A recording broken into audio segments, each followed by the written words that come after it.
गड़े मुर्दे उखाड़ने का किसी को शौक है तो हम क्या करें। ध्यान से देखिएगा ये स्टोरी, क्योंकि फिक्र की पॉलिटिकल फाइल में पश्चिम बंगाल में बाबरी वाली आग है। बिहार का चुनावी अध्याय समाप्त होने के बाद बंगाल से विस्फोटक अपडेट आने शुरू हो चुके हैं। One election after the another.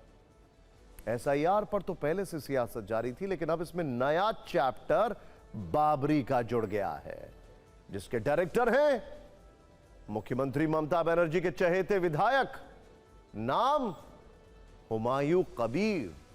ममता के हुमायूं ने बाबरी वाला ऐसा मजहबी एपिसोड रिलीज किया है।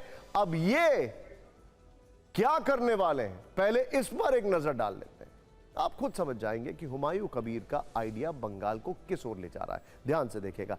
टीएमसी के विधायक का प्लान 6 दिसंबर को नई बाबरी मस्जिद के शिलान्यास का है। उन्होंने डंके की चोट पर इसकी घोषणा की है। मुर्शिदाबाद के बेलडांगा में इसके लिए जगह फिक्स की गई है। विधायक का दावा है कि नींव के लिए उनके पास एक नहीं बल्कि 6 प्लॉट ऑफर किए गए हैं। इन्हीं में किसी एक जगह पर मस्जिद की बुनियाद रखी जाएगी। हुमायूं कबीर मुर्शिदाबाद के भरतपुर से विधायक हैं। उनके ऐलान के बाद बाबरी के पोस्टर भी तैयार हो गए हैं। मुर्शिदाबाद में जगह जगह रात के अंधेरे में पोस्टर लगाए गए जो कि दिन में वायरल हो गए। जाहिर है यह तस्वीरें ममता बनर्जी ने भी देखी होंगी। तो क्या हुमायूं कबीर के बाबरी प्लान को ममता बनर्जी की मौन सहमति है? खैर, अभी के घटनाक्रम के बाद यह लग रहा है कि अयोध्या में प्रभु राम की धर्म ध्वजा से शायद बंगाल के कुछ इलाकों में बौखलाहट है। इसीलिए धर्म ध्वजा लहराने की खबरें आते ही ममता के विधायक बाबरी का मजहबी चैप्टर खोलकर बैठ गए। टीएमसी विधायक हुमायूं कबीर इस बात पर अड़े हुए हैं कि वो बाबरी का शिलान्यास करके मांगेंगे। उन्होंने इसका पूरा ब्लूप्रिंट मीडिया के सामने रखा है। 21 नवंबर को उन्होंने कहा था कि बेलडांगा में मस्जिद के शिलान्यास के लिए बाहर से इमाम बुलाए जाएंगे। फिर देखते हैं कि मुस्लिम वोट बैंक किधर जाता है। आज उन्होंने कहा कि निर्माण स्तर पर विशाल मंच तैयार होगा, जिस पर 400 लोगों के बैठने की व्यवस्था होगी। यह भी पूछा कि मंदिर बनने पर कोई सवाल नहीं उठता तो मस्जिद से क्या परेशानी है। पहले आपको उनका जो बयान है वो सुनवाते हैं, फिर इसके पीछे की राजनीति डिकोड करेंगे। हाँ, वो तो बाबरी मस्जिद का शिलान्यास होगी 6 दिसंबर। स्टेट का मेरा नेता सब लोग को संहति दिवस भी उद्यापन होगी। मैं वहाँ का बेलडंगा में एक बाबरी मस्जिद 3 साल के लिए काम चलेगी, इसीलिए उनका भित्ति स्थापन होगी। किसको बुला रहे हैं आप उसमें? वो मुस्लिम लीडर लोग सब आएगी। मुस्लिम जो जाने वाने वाला है, जो कुरान हदीस, बड़ा नाम बाद में आपको ऐलान कर देगी। अब्बास सिद्दीकी को आप बोल रहे थे? अब्बास सिद्दीकी तो जाएगी। वो तो लीडर नहीं, कोई राजनीति लीडर नहीं है। वो लोग तो फुरफुरा शरीफ तो अच्छा आदमी है। मैं क्यों करने, ये जवाब तो मेरा पास है नहीं। मैं करूँगा बोल दिया कि विवादी मन कौन कुछ बोला, कोई सारा देश में क्या चर्चा हो रहा है वो तो होने दीजिए। वो मंदिर बनेगा तो कोई चर्चा नहीं आएगी। कोई पुरी से जगन्नाथ मंदिर दीघा आ जाएगी तो कोई चर्चा नहीं होगी। पार्टी ऑफिस में काली पूजा होगी तो कोई चर्चा में नहीं आएगी। मेरा मस्जिद बनाने का हक है। मैं मस्जिद बनाएगी तो आपका चर्चा करने का क्या जरूरत है? सर, मस्जिद को लेकर कोई विवाद नहीं है, लेकिन बाबरी मस्जिद इस नाम पे ही विवाद। अरे बाबरी मस्जिद तो मैं रखूंगी। इनसे सवाल यह है कि चुनाव से ठीक पहले यह चर्चा क्यों होगी? इससे पहले यह चर्चा क्यों नहीं होगी? सोचिए जरा। और जिस वोट बैंक को ये टारगेट कर रहे हैं वो बहुत समझदार हो चुका है। सारे ट्रेंड इंक्लूडिंग बिहार का ये बता रहा है। सियासत में टाइमिंग बहुत मायने रखती है, क्योंकि बाबरी कलेश वाली इस टाइमिंग में कई संकेत हैं। मंगलवार को ही अयोध्या में राम मंदिर पर धर्म ध्वजा लहराई गई और रात को ही मुर्शिदाबाद में बाबरी मस्जिद वाले पोस्टर लगा दिए गए। 6 दिसंबर को अयोध्या का विवादित ढांचा गिराए जाने की बरसी है। उससे सिर्फ 11 दिन पहले बंगाल में टीएमसी विधायक ने बाबरी के नारे लगाने शुरू कर दिए। बंगाल में अगले साल विधानसभा चुनाव है, उससे पहले बाबरी मस्जिद के नाम पर माहौल बनाने की तैयारी है या बिगाड़ने की?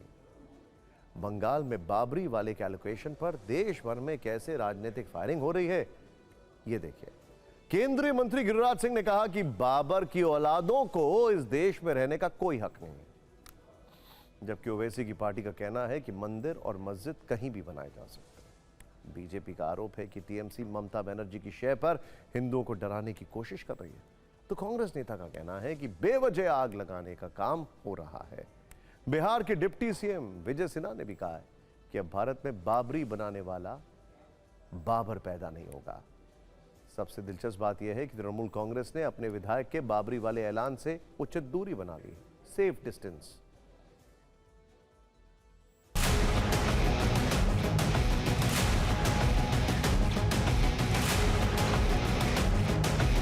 हुमायूं कबीर जैसे लोग जिनके पीछे ममता बनर्जी का पूरा सपोर्ट है, ऐसे लोग हिंदुओं को डराने के लिए, धमकाने के लिए कोशिश कर रही है। देखिए, वो पार्टी का कोई उससे कोई संपर्क अभी नहीं है। उसकी जो स्पीचेस है, भाषण है, वो पार्टी से कुछ लेन देन नहीं है। नहीं, उसका अपने वक्तव्य है, लेकिन पार्टी इसको सहमत नहीं है। पार्टी से कोई संपर्क नहीं है उससे। अगर जो अपने को बाबर का औलाद कहेगा, औरंगजेब का औलाद कहेगा, उसे भारत में रहने का कोई अधिकार नहीं। दीदी उड़ीसा से जगन्नाथ देव का मंदिर उठा के ला रहे हैं, तो दीदी की पार्टी के दूसरे भाई उसी के नाम पे या बढ़ाने की कोशिश कर रहे हैं। इसका मतलब तो साफ है, चुनाव, वोट और ध्रुवीकरण। दोबारा कोई बाबर पैदा ही नहीं होगा जो भारत की भूमि पर फिर से कोई बाबरी मस्जिद बना ले। माँ भारती के संतान जग चुका है और अब बाबर का कोई भी औलाद बाबरी मंदिर भारत में नहीं बनाएगा। बाबरी मस्जिद तो कहीं भी बनती है, मस्जिद कहीं भी बनती है, मंदिर कहीं भी बने, तो मंदिर मस्जिद का निर्माण तो मैं समझ रहा हूँ कि मानवता का निर्माण है, इसमें दिक्कत की बात नहीं है। सोचिए जरा, राजनीति में हर चाल के पीछे नफा नुकसान वाली थ्योरी होती है। आंकड़ों से लगता है कि बंगाल में बाबरी प्लान की आड़ में भी कोई बड़ा गेम है। 2011 की जनगणना के मुताबिक बंगाल की कुल 9 करोड़ की आबादी में लगभग 2.5 करोड़ मुस्लिम हैं, यानी 27% से थोड़ा ज्यादा, जो राज्य की 294 विधानसभा सीटों में करीब 120 सीटों पर जीत और हार में निर्णायक माने जाते हैं। अगर पिछले 2 विधानसभा चुनाव में वोटिंग का ट्रेंड देखें तो मुस्लिम मतदाता की पसंद टीएमसी बनी हुई। 2016 में 51% मुस्लिम वोटर्स का समर्थन ममता बनर्जी को मिला। 2021 में यह आंकड़ा बढ़कर 75% हो गया, जबकि इन दोनों चुनावों में हिंदू वोटर्स के समर्थन में भी कमी देखी गई है। हुमायूं कबीर जिस मुशीरदाबाद के भरतपुर से विधायक हैं, वो भी मुस्लिम बहुल क्षेत्र है। मुशीरदाबाद में हिंदू आबादी करीब 33%, जबकि मुस्लिम 66% से ज्यादा है। पश्चिम बंगाल में अगले साल विधानसभा चुनाव है। जाहिर है हुमायूं कबीर के बाबरी प्लान का असर सिर्फ उनके इलाके तक सीमित नहीं रहेगा, बल्कि ये संदेश पूरे बंगाल के वोटरों में जाएगा। नोट करने वाली बात यह है कि ममता का मंदिर प्रोजेक्ट भी जोर शोर से चल रहा है। इसी साल अप्रैल में उन्होंने पूर्वी मेदिनीपुर के दीघा में जगन्नाथ मंदिर का उद्घाटन किया।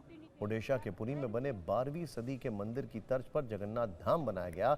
यही नहीं, उन्होंने नॉर्थ बंगाल में भगवान महाकाल का मंदिर बनवाने का फैसला भी किया। कैबिनेट ने 2 दिन पहले इस प्रस्ताव को मंजूरी दी। यानी ममता बनर्जी के एक साथ हिंदुओं और मुस्लिमों का दिल जीतने की कोशिश चल रही है। मुस्लिम तो पहले से उनके साथ है, जबकि हिंदुओं को बीजेपी का कोर वोटर माना जा रहा है। इसीलिए अब उनकी नजर इस वोट बैंक पर टिकी हुई है। लेकिन उनके विधायक का यह बयान कहीं रिवर्स कंसोलिडेशन ना करते हैं।